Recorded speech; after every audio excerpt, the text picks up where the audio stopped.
Me being a woman magician, I shared a lot of the same obstacles and the same perks as the other panelists today. However, being from Saudi Arabia, I faced a lot of different issues, and that's what I'm going to talk about. When I was a child, I was fascinated by magic. Most kids are, right? I wanted to become a magician, but there were no resources in my country. People confused magic with witchcraft. They thought it was done by genies, by supernatural powers.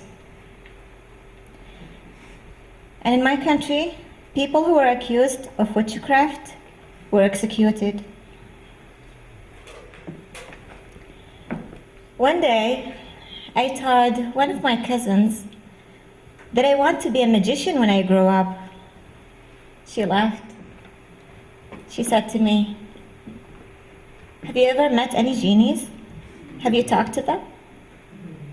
I said, "No." She said, "I know a way." There is a chapter in the Quran, which is the holy book for Muslims, that's about genies. She said to me, if you read the entire chapter in the middle of the night,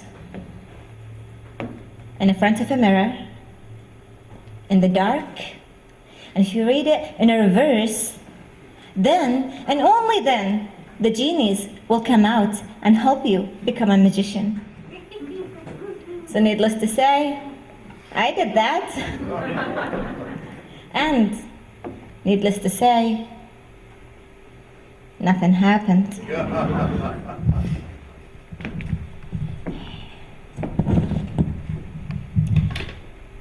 When I was a child, my source of knowledge was one of my uncle's libraries.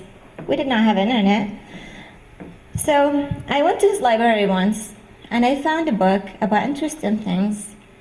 And there was a chapter about magic. I was so happy. I learned every trick in that book, but most of them needed props I didn't have, or an assistant, or both. I handmade the props, and I used my younger sister as an assistant. I was 8 at that time. And then I had my big day. I was so excited. I had a show in my grandpa's house for the whole family. And during the show, my sister forgot most of the steps. And she failed me. Everybody was laughing. I felt so embarrassed. I decided I will never do that again, unless if I become really good at magic. One day, I was watching a TV with my auntie, and I saw David Copperfield making the Statue of Liberty disappear. Oh, it was amazing. How did he do that? I wondered. My auntie said to me, well, he did not really make the Statue of Liberty disappear. It's just an illusion. He tricks our eyes. I did not understand how illusion works. I tried to come up with a logical explanation, but I couldn't come up with anything. In 2010, I got a scholarship to pursue my higher education in America. And I got an admission to study English in Los Angeles. I was so excited. I set a goal. I will go to the Magic Castle.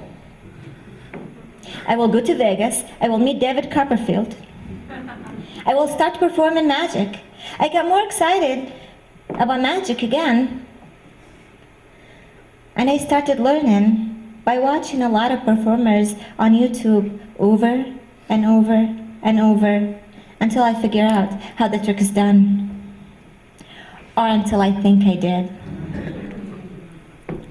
In 2011, I came to the US. I started performing in my school. I bought my magic book, the first magic book. It was The Complete Course of Magic by Mark Wilson. I was exposed to new ideas of magic. I learned new aspects about magic for the first time. It's not only about the tricks. There's misdirection, there's audience management, and there are other things that go along.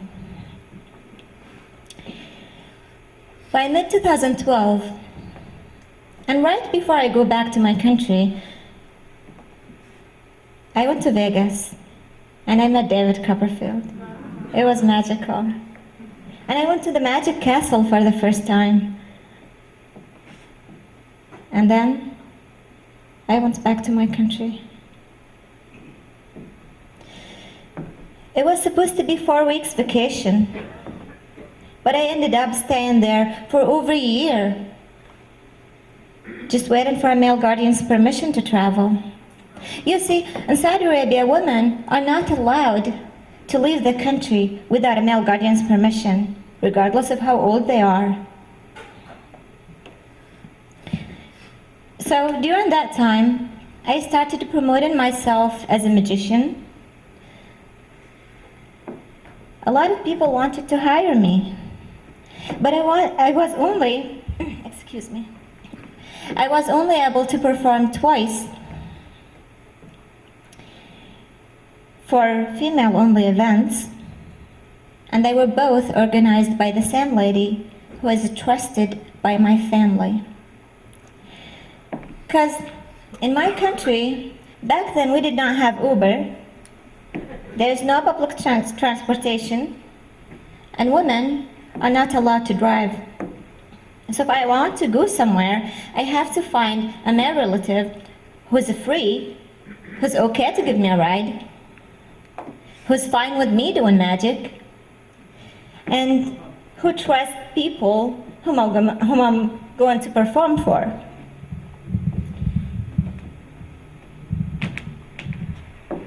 Most of my family members were asking me the same question when people try to book me. How do you know these people? How do you know for sure nobody's going to take pictures of you and post them on the internet?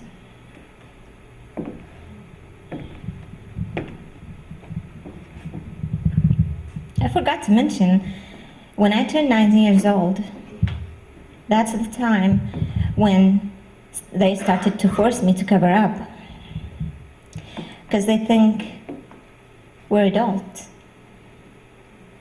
And as soon as a girl turns 9 years old, she's an adult, she has to cover up. I wasn't allowed to play with the boys, to play video games, to ride a bicycle, or to play soccer. My daughter, tomorrow, will turn 9 years old in the Islamic calendar. If she lives in Saudi Arabia, she would be facing the same situation by now. In 2013, I finally escaped. I ran away. I came back to America. I went to Ohio first. I spent a year there. I tried to contact people there, magicians, and I couldn't meet any of them. But I felt the need to have a supportive group. And I was thinking, even me here in America, I couldn't find anybody. How about all these Arab magicians who can't do anything, who can't find one another? So I created a group on Facebook for all the Arab magicians. We're now a little bit above 230 members.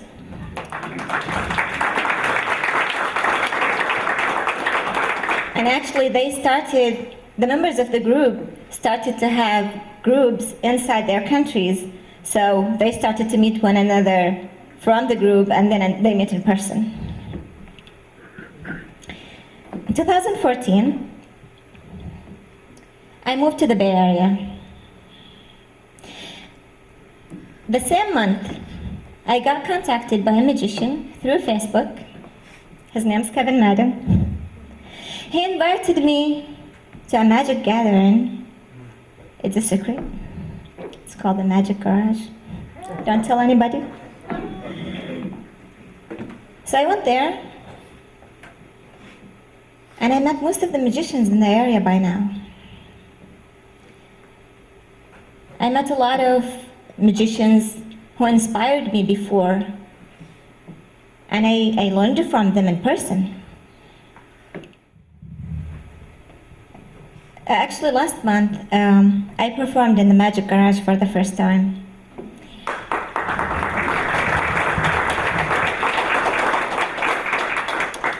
It was February 9th, and it was the same day women in my country, after 50 years of being banned from performing on a stage, they finally had the right to perform on a stage.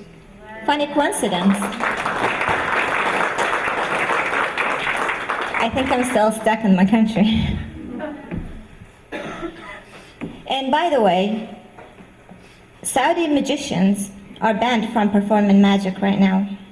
After years of them trying to be able to perform again, they had to reveal some secrets for, the religious police to allow them to perform.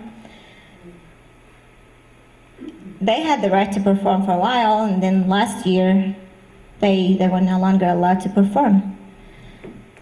So, right now, I am working on my first solo act. It will be after a month. And I think I'm lucky to be here because if I'm in my country as a magician and as a woman, I won't be able to perform.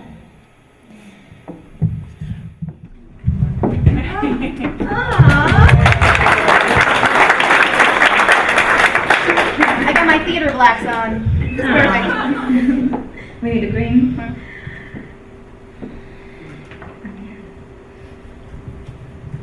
In a land of men, we were taught what to do, what to say, and what to wear. They told me I was a queen.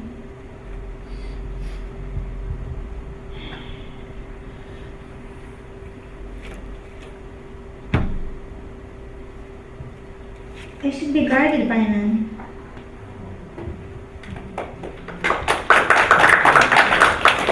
I should stay inside my castle. I did not feel like a queen. I felt like a prisoner. So I tried to escape.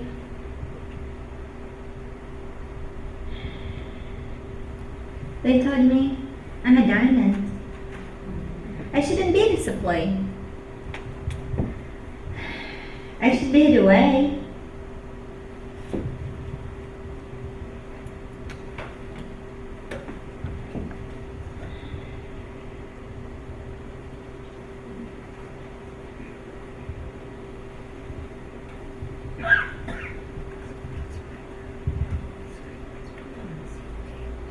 I should be covered up.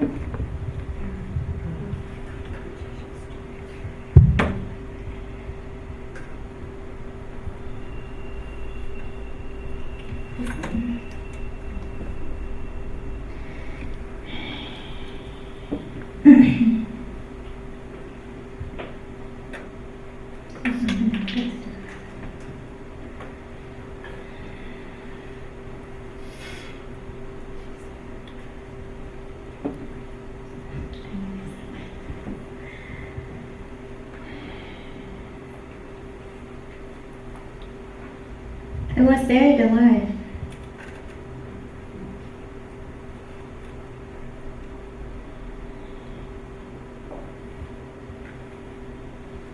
They forgot I'm a magician. I will find a way.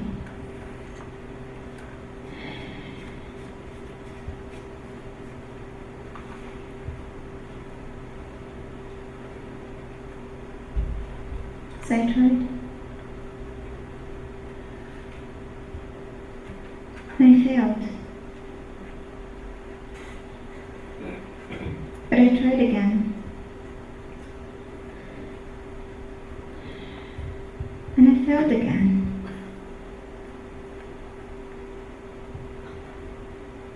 But I never gave up. I kept trying. And I made it. I took the first step. They did not like that. So they made the rules even more strict.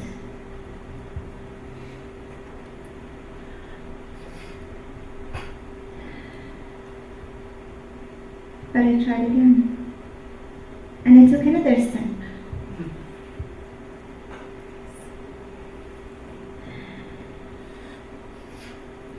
They did not like that. You're a woman, they said. You should stay inside your castle. You should lock the windows. But I flew away.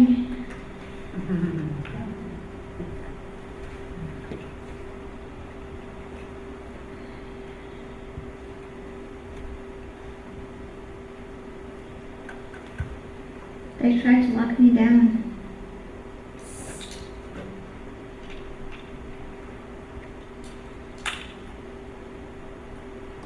But I'm a magician. I broke my handcuffs. They captured me.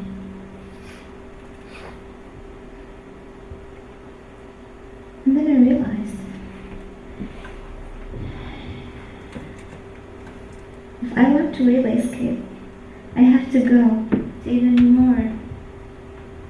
I have to go to even further place. I need a transportation machine.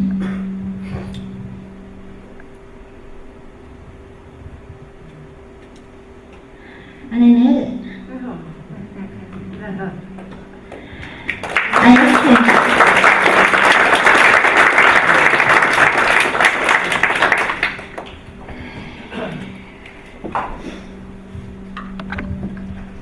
I wanted to remember to be nice to those people you cross paths with. You never heard their stories. They may be trying so hard to change their covers. Do not judge a book by its cover. Forget.